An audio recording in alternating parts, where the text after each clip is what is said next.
Mbote na bino nyonso balandaka biso na media na biso Victoria News. Lelo toza dimanche le 29 mars 2026. Je crois le dernier dimanche ya troisième mois. Un mois qui est dédié à la femme. Nalingi tosolola mwa muke. Lobi nde tokosala émission na biso mobimba en intégralité. Et je vais vous expliquer pourquoi Barwandais bazolela, pourquoi Paul Kagame azana kati ya kolela na matali sécurité ya Est. Bozali belé pour landa biso mukolo lobi lundi na pourquoi tokosala direct moko pona ko expliquer bino comment les Rwandais se retirent na Goma, Bukavu, Lubero et partout ailleurs. Ndenge bazana kati ya ko se retirer. Bozali belé pona kolanda biso na kati ya numéro na biso to direct na biso tokosala lobi. Mais lelo tozo nalingi tolobela kaka likambu ya trois présidents. Je veux faire une comparaison entre ces trois présidents que vous voyez. Joseph Kabila, ancien président de la République démocratique du Congo. Félix Tshisekedi, l'actuel président de la République. Et Paul Kagame, le président du Rwanda. Pourquoi nalingi to ça la comparaison et to solo là? C'est parce que ces deux présidents, l'ancien président de la République démocratique du Congo, Joseph Kabila, et l'actuel président rwandais, Paul Kagame, balingi départ ya Félix Tshisekedi.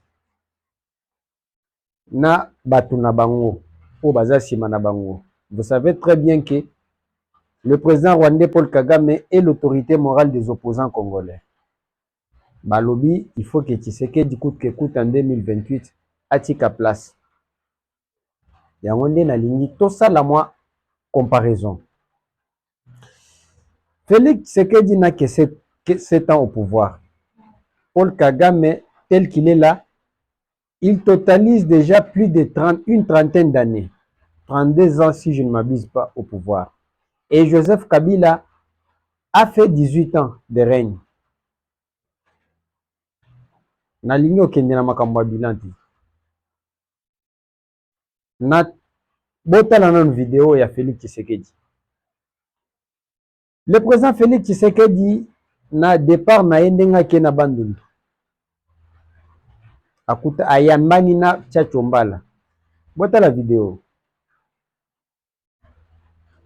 Ce qui prouve que c'est un président qui a l'humanisme ndenge na lobaka ngo mingi na ba émission nanga. Félix Tshisekedi aza président oyo ayebi bomoto ya mutu. Soki akene hôpital amemi bana, soki akutani na batu oyo avanda na bango avant comme président, ayambaka bango loko ba master, alongola kapo ya président de la République. Un président qui sait comment vivre avec son prochain. Mais nous avons un autre président qui nous a dirigé pendant 18 ans. Je parle de Joseph Kabila. Pendant 18 ans, Joseph Kabila est resté avec nous. Tokufela. Joseph Kabila mona nakate. Tous un problème. Na mboka oyo senga ke to mona présence ya président de la République. Amona nakate. To gagner match. Président amona nakate. Babenga na batu na Braza baya bavanda tina komina Barumbu ao. Atako tala bangote.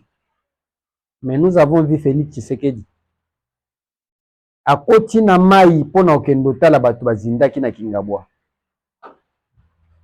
Chose que Kabila n'a jamais fait pendant 18 ans.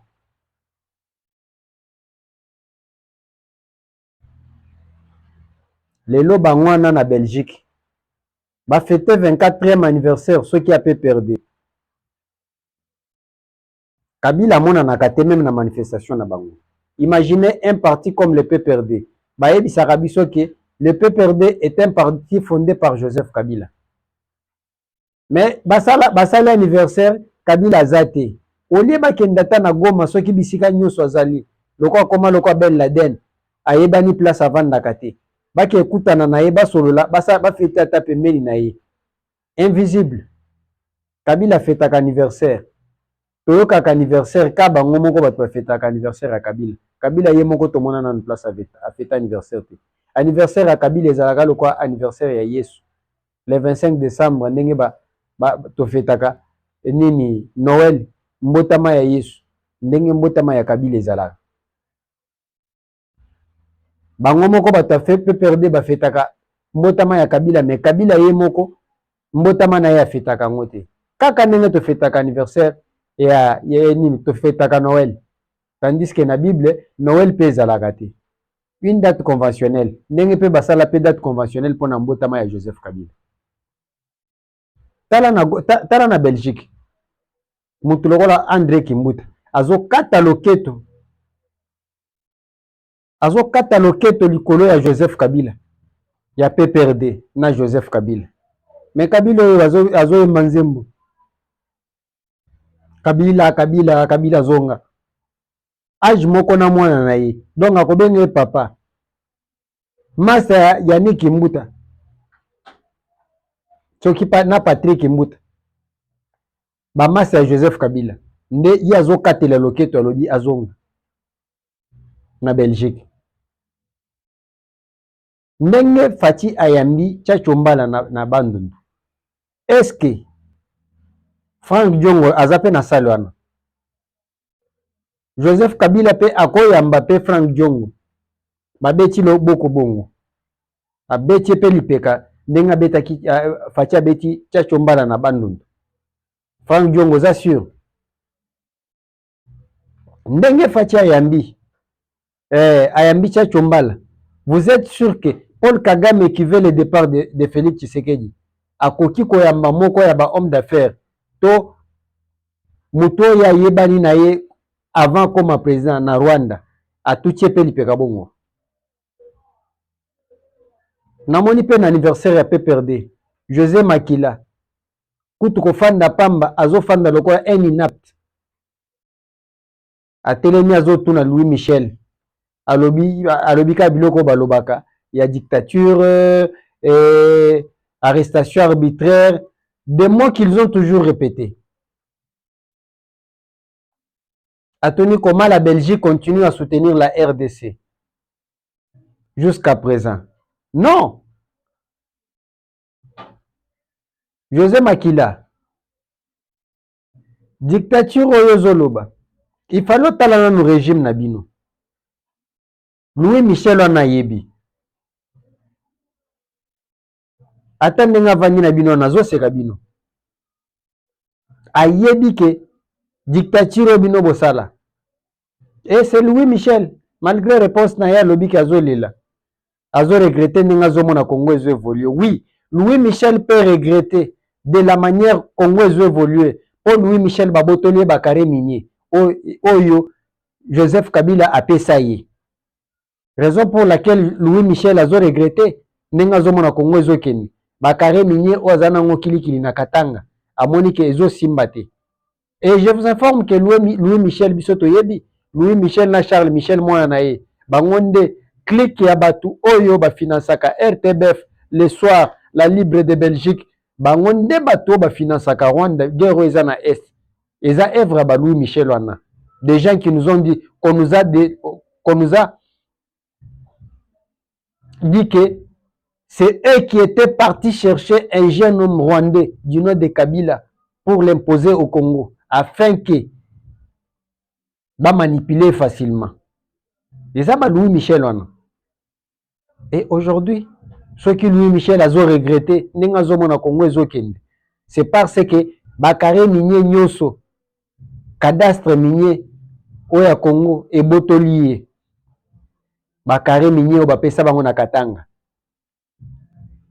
Et le lobo fandi, bolo de la dictature, José Makila. dictature oyo zolobela bino moko bozalaki sous la dictature de Joseph Kabila. Qui d'entre vous avait un mot à dire devant Joseph Kabila?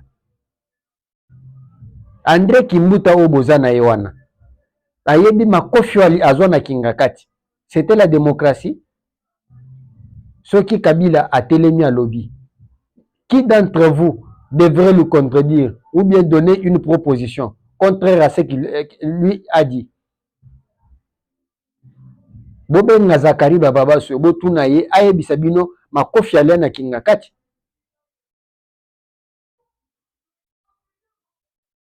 Botuna Jacques Mbadu makofi alia na kingakati. Siko lelo bino bozoyebisa biso makambo ya dictature. Et si on peut parler de la dictature, na dictature ye moko azokamwa.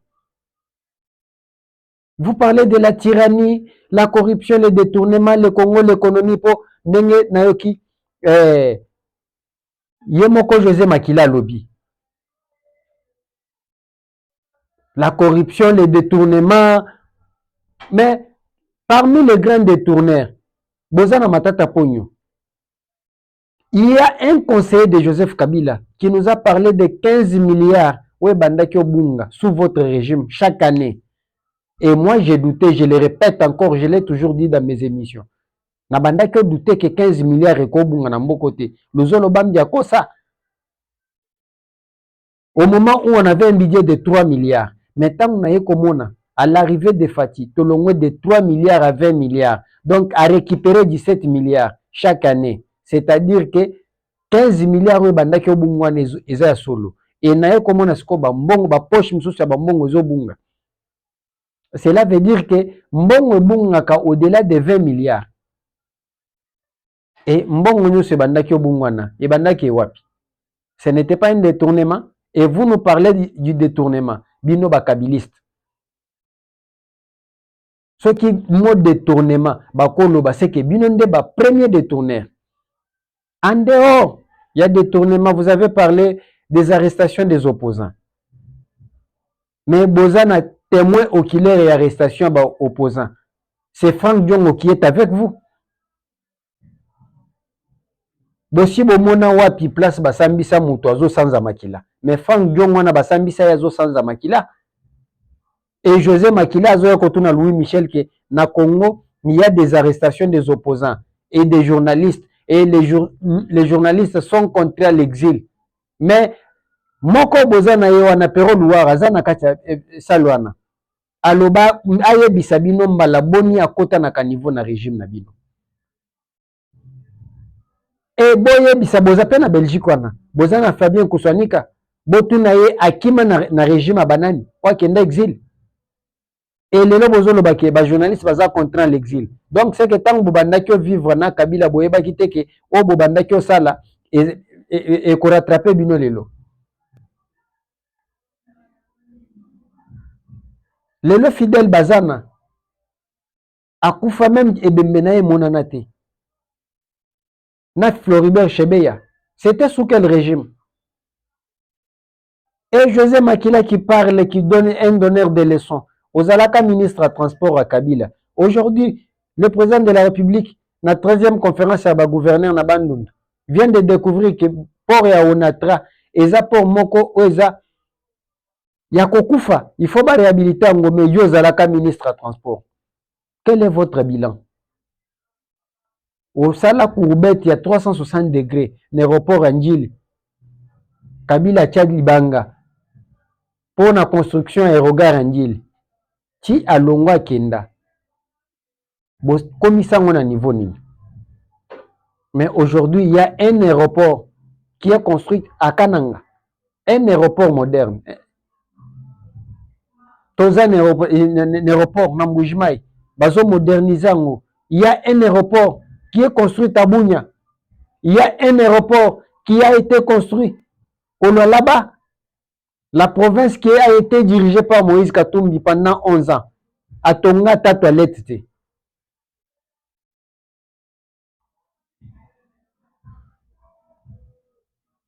Ya bino, bokanga minoko na bino. Bokanga minoko na bino bino bato ape perdre. Vous n'avez aucune leçon à donner aux Congolais. Heureusement, les Congolais, si bafungwama. Chers amis, lobby na kobete la bino masolo ya M23. Pourquoi ils se retirent à Lubero? Pourquoi ils se sont retirés dans les 12 villages? Eza koyinda bisimo akome luka place akobwaka ngunda na nanga. Na Ntebe na Uganda baboy ko yambaye. Azo luka place akokende. Situation est dépassée. Regardez Kagame, qui nous a été présenté par Fridolin Mbongo comme un modèle. Talandenga Telemisi ba. A Telemisi, Premier ministre et son gouvernement, le quoi banamike. La personne qui nous a été présentée comme un modèle. Mais si c'était Tshisekedi, je sais que cette opposition, balinga ba telema donc ba vidéo, ba sala ba commentaire. Mais au Rwanda, aucune réaction. Il fallait voir les autorités. Ces Congolais-là, bota l'autorité morale nabino, ces opposants congolais. Bota l'autorité morale nabino Paul Kagame, denga asali ba membre gouvernement. Il est arrivé au niveau de pères de famille, en dehors d'être des politiciens. Ce sont des pères de famille. Aibisi bango ke botelema. Makamuna loba loko bino bozo nimba botelema. Ceux qui na moni ke bozo continuer kolala. Na ye bimisa bino libanda. Bokende beta batour. La personne qui nous a été présentée comme un modèle par le cardinal Ambongo. Même rythme. Makambo Kabila banda ki osala ona uchi loba aw. Abanda sala bato ape perdre. Kabila fandi bango batie déjà mulongo po bakota na kinga kati na salle. Ye avanda zotindika ba moto kuna. Et après, c'est la personne qu'on vient nous présenter comme un modèle. Balobi Fachi Alongwa, Ye Azonga, Kagame, Azo insisté que Tshisekedi Akende, lui qui a fait 30 ans, et il est là pour nous donner des leçons de démocratie. Du n'importe quoi. Vous allez belé lobby.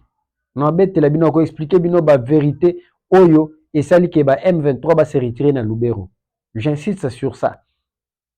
Tokutana lobby vers 19h. Je vais faire un direct pour vous expliquer comment le M23 se retire. Et il se retire pourquoi? Merci beaucoup.